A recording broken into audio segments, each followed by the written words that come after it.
तो आज के इस लेक्चर में हम स्टार्ट करने वाले हैं chapter number 5 exploring mixtures and their separation. अभी इससे पहले हमने सारे लेक्चर्स में कंप्लीट करा सेल चैप्टर को।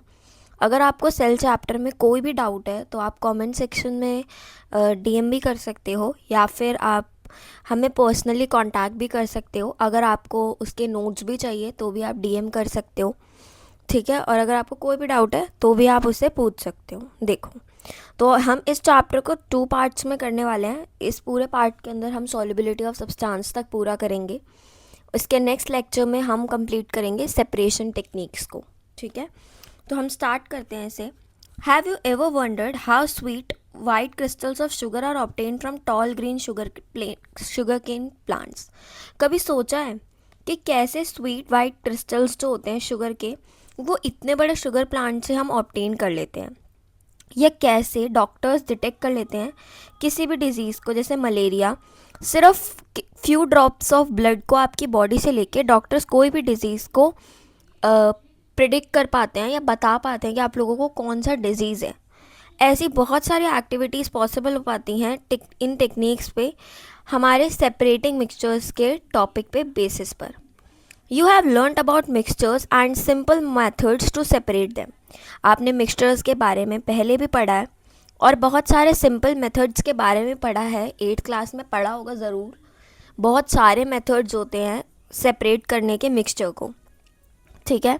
From industrial process like sugar production to life saving medical test, the separation of mixture plays a crucial role in daily life. हर जगह सेपरेशन ऑफ मिक्सचर्स का काम होता है, चाहे शुगर प्रोडक्शन करना हो, चाहे मेडिकल टेस्ट करने हो, हर जगह पे आपके मिक्सचर्स का काम आता है। तो यहाँ पे हम सबसे पहले पढ़ेंगे कि हम कैसे मिक्सचर्स को क्लासीफाई कर पाते हैं। देखो, तो हम इसको मेरे फ्लो चार्ट के थ्रू पढ़ेंगे जो हमें और भी ईजिली समझ आएगा, क्योंकि बुक में क्या होता है ना कि कंटेंट कम लिखा होता है और बुक से पढ़कर इतनी जल्दी समझ नहीं आता है। जब आप एक बारी मेरे नोट्स पढ़ोगे ना और फिर उसके बाद इस लेक्चर को उसके बाद मतलब एनसीईआरटी से पढ़ोगे,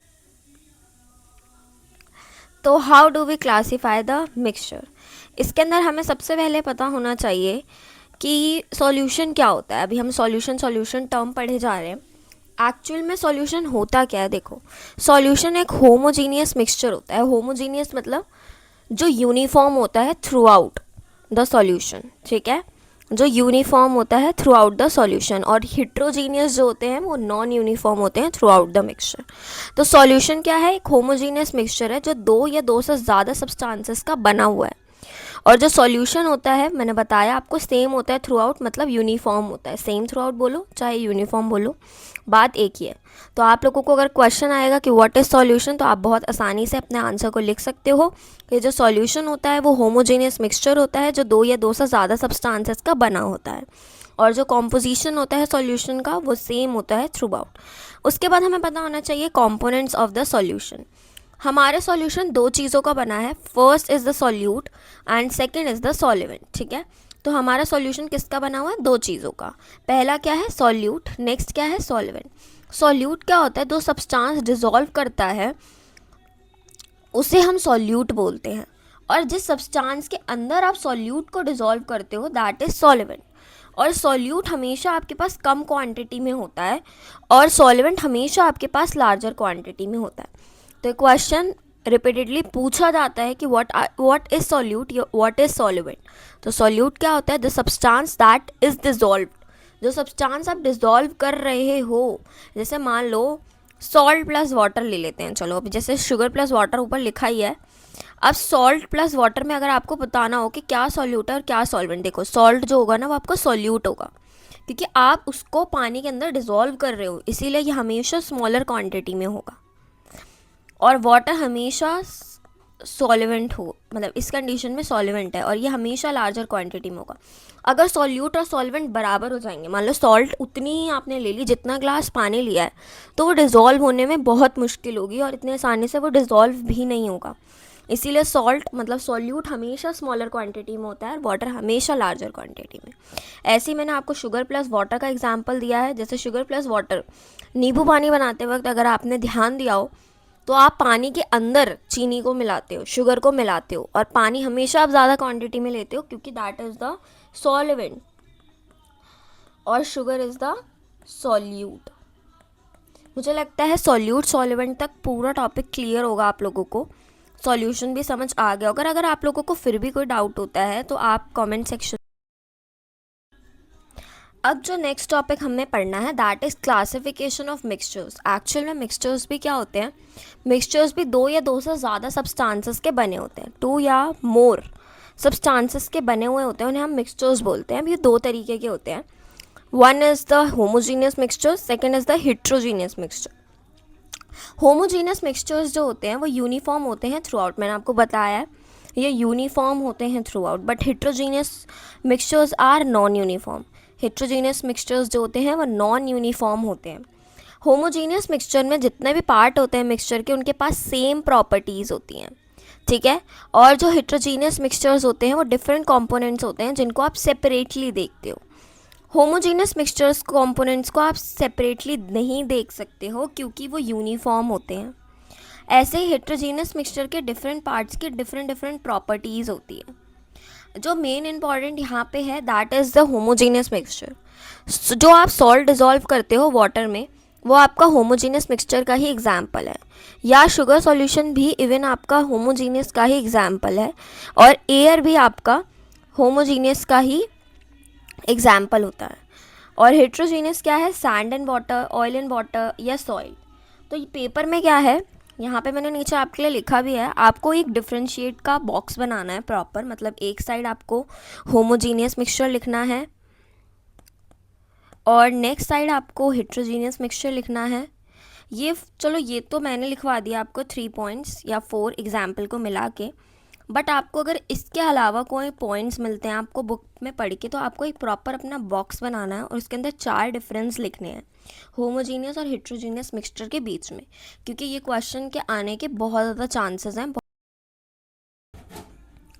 अब जो आपका concentration of solution that is the next topic, जो काफ़ी ज़्यादा इम्पॉर्टेंट है और पेपर में बहुत ज़्यादा वेटेज भी है इसकी, क्योंकि ये आपके लिए बहुत ज़्यादा न्यू टॉपिक है। क्योंकि obviously solute, solvent, homogeneous, heterogeneous ये सारी बहुत ज़्यादा बेसिक चीज़ें हैं और ये सारे टॉपिक्स क्लास 8 तक कवर किए जाते हैं एनसीईआरटी में, बट ये बहुत ज़्यादा न्यू टॉपिक है। देखो कंसंट्रेशन ऑफ सॉल्यूशन क्या होता है, ये अमाउंट होता है सॉल्यूट का जो किसी भी गिवन अमाउंट ऑफ सॉल्यूशन या सॉल्वेंट में प्रेजेंट है। अभी तक हम हर बात रफली कर रहे थे, मतलब शुगर को पानी में मिलाना या सॉल्ट को पानी में मिलाना। अब आप कैलकुलेट करोगे कि कितना शुगर आपने डिज़ोल्व करा है वाटर में, मतलब अमाउंट ऑफ सॉल्यूट जो गिवन अमाउंट ऑफ सॉल्यूशन या फिर सॉल्वेंट में प्रेजेंट है वो कैलकुलेट करोगे। कंसंट्रेशन हमें बताता है कि how much solute is dissolve, कितना सॉल्यूट आप डिज़ोल्व कर रहे हो सॉल्वेंट में, जो भी अब मैंने आपको समझाया कि अब आप कैलकुलेट करोगे कि कितना शुगर या फिर कितना सॉल्ट आप मिक्स कर रहे हो सॉल्वेंट, मतलब वाटर या फिर कुछ भी सॉल्वेंट ये क्वेश्चन में देंगे वो। सबसे फर्स्ट जो कंसंट्रेशन होता है वो होता है mass by mass percent. Mass by mass percent का फॉर्मूला आपको याद रखना है। मास परसेंट जो होता है मास ऑफ सॉल्यूट अपॉन में mass of solution multiply by 100, ठीक है। जितना मास होगा सॉल्यूट का अपॉन में आप कर दो सॉल्यूशन मल्टीप्लाई बाय 100। अब मैं आपको इस चैप्टर के लास्ट में एक इस चैप्टर की रिवीजन शीट भी दे दूँगी, बट वो शीट आपको ऐसे नहीं मिलेगी। उसके लिए आपको इंस्टाग्राम पे हमें फॉलो करना पड़ेगा। आप वहाँ पे जब मुझे मैसेज करोगे, हमें फॉलो करोगे, उसके बाद मैं आपको वो डायरेक्टली आपके डीएम में भेज दूँगी, ठीक है। तो अगर आपको वो चाहिए तो आप हमें इंस्टाग्राम पे फॉलो करना, मैं इंस्टाग्राम की लिंक को डिस्क्रिप्शन में डाल दूँगी, ठीक है। और आप वहाँ से हमें फॉलो कर सकते हो, वहाँ पे आप मैसेज करना, मैं आपको इसकी रिवीजन शीट भेज दूँगी। देखो नेक्स्ट यहाँ पे हम इससे रिलेटेड अब क्वेश्चन प्रैक्टिस करेंगे। एक काम करते हैं, आप मेरे साथ साथ क्वेश्चन प्रैक्टिस करो, मैं सबको इरेज कर देती हूँ। देखो फर्स्ट क्वेश्चन क्या दिया हुआ है आपको, यहाँ पे आपको दिया है कि 10 ग्राम्स ऑफ कॉमन सॉल्ट। अब आपके लिए जो सबसे बड़ा टास्क इस क्वेश्चन में है ना, वो आपको ये पहचानना है कि सॉल्यूट क्या है, सॉल्वेंट क्या है, तभी आप मास बाय मास परसेंटेज किसी भी सॉल्यूशन के निकाल पाओगे। यहाँ लिखा है 10 ग्राम्स ऑफ कॉमन सॉल्ट जो है उसको डिज़ोल्व करा है 90 ग्राम्स ऑफ वाटर में। तो सबसे पहले आप मास लिखोगे सॉल्यूट का, दैट इज़ सॉल्ट जो 10 ग्राम्स है, एंड देन आप लिखोगे मास ऑफ सॉल्वेंट। देखो अगर आपको एक तरीका और है यहाँ पे सॉल्यूट और सॉल्वेंट पहचानने का, मैंने आपको पहले ही बोला है जो सॉल्यूट होता है उसका अमाउंट हमेशा स्मॉलर होता है, और यहाँ पे किसका अमाउंट कम है, सॉल्ट का, 10 ग्राम्स है, तो यही आपको सॉल्यूट होगा। और अगर आप देखो तो सॉल्वेंट क्या है यहाँ पे, 90 ग्राम्स, मतलब वाटर यहाँ पे सॉल्वेंट है। अब आप यहाँ पे सिंपली अपना मास परसेंटेज का फॉर्मूला लिख दो। क्या लिखा है, पूरा लिखो, मास ऑफ सॉल्यूट अपॉन में mass of solution multiplied by 100। ठीक है, देखो अब मास ऑफ सॉल्यूट क्या है, 10। अब अगर हमें पूरा सॉल्यूशन निकालना है तो सॉल्यूशन हमारा किसका बना होगा, सॉल्यूट प्लस सॉल्वेंट का। अगर आप अब आपको क्या करना पड़ेगा, 90 प्लस 10। अब 90 प्लस 10 क्यों करा, क्योंकि मास ऑफ सॉल्यूशन का फॉर्मूला होता है मास ऑफ सॉल्यूट अपॉन में mass of solvent, sorry plus mass of solvent. ठीक है, मास ऑफ अगर आपको लिखना है तो साइड में लिख सकते हो। मैंने मास ऑफ सॉल्यूशन कैसे निकाला, solute plus solvent means 90 plus 10 that will come 100। अगर आप यहाँ पे देखो तो 100 मल्टीप्लाई बाय 100, तो यहाँ पे आ जाएगा मास परसेंट 10%। ये आंसर आप ऐसे करके निकाल सकते हो। ऐसे ही अगर आप नेक्स्ट क्वेश्चन देखोगे, इसको फिर से इरेज करते हैं।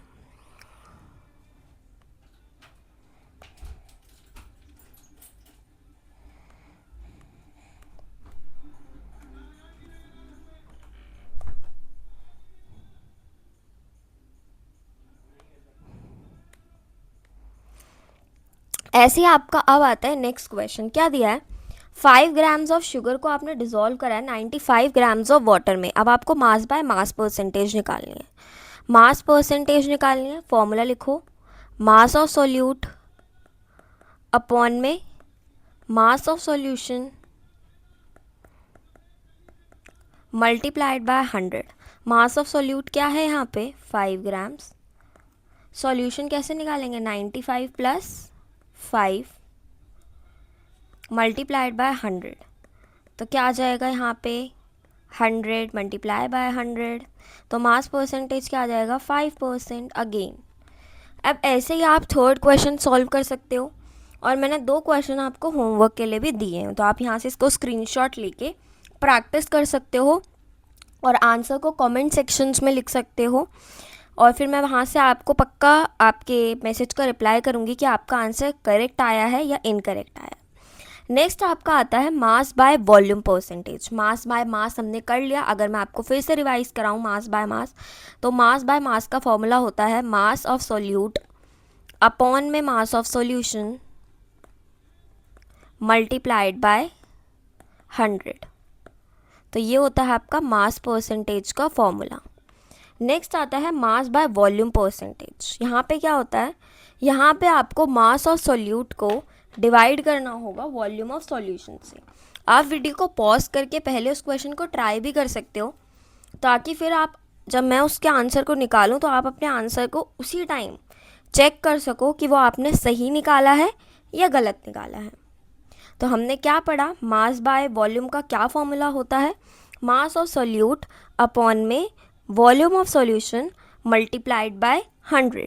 तो अब आप पहले लिखो, पहले पूरा पूरा लिखो, मास ऑफ सॉल्यूट क्या है आपका, मास ऑफ सॉल्यूट आपका है 5 ग्राम्स। नेक्स्ट आपका वॉल्यूम क्या है, वॉल्यूम ऑफ सॉल्यूशन 100 ml। अब आप पूरा फॉर्मूला लिखो, मास बाय वॉल्यूम। अच्छा, मास बाय वॉल्यूम को आप इस तरीके से भी लिख सकते हो, मास बाय वॉल्यूम परसेंटेज। तो मास ऑफ सॉल्यूट अपॉन में volume of solution multiplied by 100, तो 5 अपॉन में 100 मल्टीप्लाई बाय 100, ये आ जाएगा 5%। ठीक है, और ऐसे ही मैंने आपको सेकंड और थर्ड इसमें भी 2 क्वेश्चन होमवर्क के लिए दिए हैं। अब आप ये बाद में सॉल्व करना और मुझे बताना कि आपका आंसर क्या आया। नेक्स्ट आपका आता है, ये क्वेश्चंस भी मैंने आपको होमवर्क के लिए दिए हैं 4 और 5, तो एटलीस्ट 5 क्वेश्चंस तो हैं ये। अच्छा, नेक्स्ट आपका आता है यहाँ पे volume by volume percentage. Volume by volume percentage का क्या मतलब फॉर्मूला है, वॉल्यूम ऑफ सॉल्यूट अपॉन में volume of solution multiply by 100। बहुत इजी है। जैसे यहाँ पे इस क्वेश्चन में हमें सॉल्यूशन दिया है जिसके अंदर 200 ml ऑफ एल्कोहल है 100 ml ऑफ सॉल्यूशन में, तो ये आपका सॉल्यूट है। तो सिंपली आपने क्या करा, सॉल्यूट, वॉल्यूम ऑफ सॉल्यूट क्या था 20 अपॉन में वॉल्यूम ऑफ सॉल्यूशन मतलब 100 मल्टीप्लाई बाय 100, यहाँ से आ गया 20 अगर आपको नहीं समझ आया तो मैं इस वाले क्वेश्चन को फिर से इरेज करके फिर से समझा देती हूँ कि अब एक मान लो बॉटल है, उसके अंदर 50 ml ऑफ विनेगर है 250 ml ऑफ सॉल्यूशन में। पहले आप वॉल्यूम बाय वॉल्यूम परसेंटेज का फॉर्मूला लिख लो, या वॉल्यूम परसेंटेज का फॉर्मूला लिख लो। वॉल्यूम परसेंटेज का फॉर्मूला है वॉल्यूम ऑफ सॉल्यूट अपॉन में volume of solution multiply by 100। अब वॉल्यूम क्या है यहाँ सॉल्यूट का 50, सॉल्यूशन का क्या है 250 मल्टीप्लाई बाय 100। ज़ीरो से ज़ीरो कट गया। आप अच्छे से मैथ्स कर सकते हो अगर, तो यहाँ जाएगा 20%। ठीक है, ऐसे आप नेक्स्ट क्वेश्चन सॉल्व कर सकते हो। ठीक है, और ये दो क्वेश्चन इसमें भी मैंने आपको होमवर्क के लिए, अब ये दो क्वेश्चन मैंने इसमें भी आपको, टॉपिक आता है that is solubility of substance. Solubility क्या होती है, देखो सॉल्युबिलिटी जो होता है वो मैक्सिमम अमाउंट ऑफ सॉल्यूट होता है जो आप डिज़ोल्व कर सकते हो। आपको सॉल्वेंट हमेशा 100 ग्राम्स लेना है सॉल्युबिलिटी के अंदर, तो आप कितना सॉल्यूट 100 ग्राम्स ऑफ सॉल्वेंट में डिज़ोल्व कर सकते हो किसी भी पर्टिकुलर टेम्परेचर पर, ताकि आप एक सैचुरेटेड सॉल्यूशन बना सको, उसे ही हम बोलते हैं सॉल्युबिलिटी। अब सॉल्यूशंस तीन तरीके के होते हैं, unsaturated, saturated and super saturated. Unsaturated solutions क्या होते हैं, जो डिज़ोल्व कर सकते हैं सॉल्यूट को किसी भी टेम्परेचर पे, जो टेम्परेचर उन्होंने दिया हुआ है। जैसे आप लिटिल शुगर को डिज़ोल्व कर दो वाटर में। सैचुरेटेड सॉल्यूशन क्या होता है, ये डिज़ोल्व ही नहीं हो पाते एट एनी मोर सॉल्यूट, किसी भी सॉल्यूट में डिज़ोल्व नहीं हो पाते किसी गिवन टेम्परेचर पे। एक्स्ट्रा सॉल्यूट जो होता है वो हमेशा अनडिज़ोल्व ही रह जाता है, यहाँ पे डिज़ोल्व नहीं हो पाता। ठीक है, सैचुरेटेड सॉल्यूशन ज़्यादा सॉल्यूट अपने अंदर डिज़ोल्व नहीं कर पाते, इसीलिए एक्स्ट्रा सॉल्यूट हमेशा यहाँ पे अनडिज़ोल्व ही रह जाता है। सुपर सैचुरेटेड के अंदर ज़्यादा डिज़ोल्व सॉल्यूट होता है सैचुरेटेड सॉल्यूशन से, ये अनस्टेबल होता है, और जो एक्स्ट्रा सॉल्यूट होता है वो क्रिस्टलाइज आउट हो जाता है। अब फैक्टर्स क्या क्या अफेक्ट करते हैं सॉल्युबिलिटी को, सबसे फर्स्ट है nature of solute and solvent. ठीक है, nature of solute and solvent, कैसा सॉल्यूट और सॉल्वेंट है। जैसे सॉल्ट डिज़ोल्व हो जाता है ईजिली वाटर में, बट ऑयल कभी भी डिज़ोल्व नहीं हो पाता वाटर में, तो नेचर बहुत ज़्यादा ज़रूरी है सॉल्यूट और सॉल्वेंट का। नेक्स्ट आता है टेम्परेचर। सॉलिड्स के लिए सॉल्युबिलिटी इंक्रीज करती है टेम्परेचर के साथ, बट गैसेस के लिए सॉल्युबिलिटी डिक्रीज करती है टेम्परेचर के साथ। ये बहुत इंपॉर्टेंट पॉइंट्स हैं, ये आ सकते हैं क्योंकि पेपर में, कि क्या होता है गैसेस में सॉल्युबिलिटी इंक्रीज होती है डिक्रीज होती है। And last is the pressure. Pressure का बहुत ही लिटिल इफेक्ट होता है सॉलिड्स या लिक्विड्स पे। जैसे जैसे आप प्रेशर इंक्रीज करते हो solubility of gases in liquids, ठीक है, तो क्या होता है जैसे जैसे प्रेशर इंक्रीज करते हो सॉल्युबिलिटी ऑफ गैसेस भी इंक्रीज करती है लिक्विड के अंदर। तो ये कुछ मैंने प्रैक्टिस क्वेश्चंस भी लिखे हैं जो आप सॉल्व कर सकते हो। जैसे first is what is meant by the solubility of the substances, second is name the types of solutions based on the solubility, जो अभी हमने इन नोट से पढ़ा वही लिखे हैं question simply. State any two factors affecting the solubility of substance, and why does the solubility of gas decreases with increase in temperature. और अगर 40 ग्राम्स ऑफ शुगर डिज़ोल्व करते हैं हम 100 ग्राम्स ऑफ वाटर में, वैसे ये आपके लिए इतना ज़्यादा इंपॉर्टेंट नहीं है क्योंकि बुक में ऐसा सॉल्युबिलिटी पे क्वेश्चन दिया नहीं है, बट मैंने इसलिए दिया ताकि आप इस टॉपिक को अच्छे से प्रैक्टिस कर सको।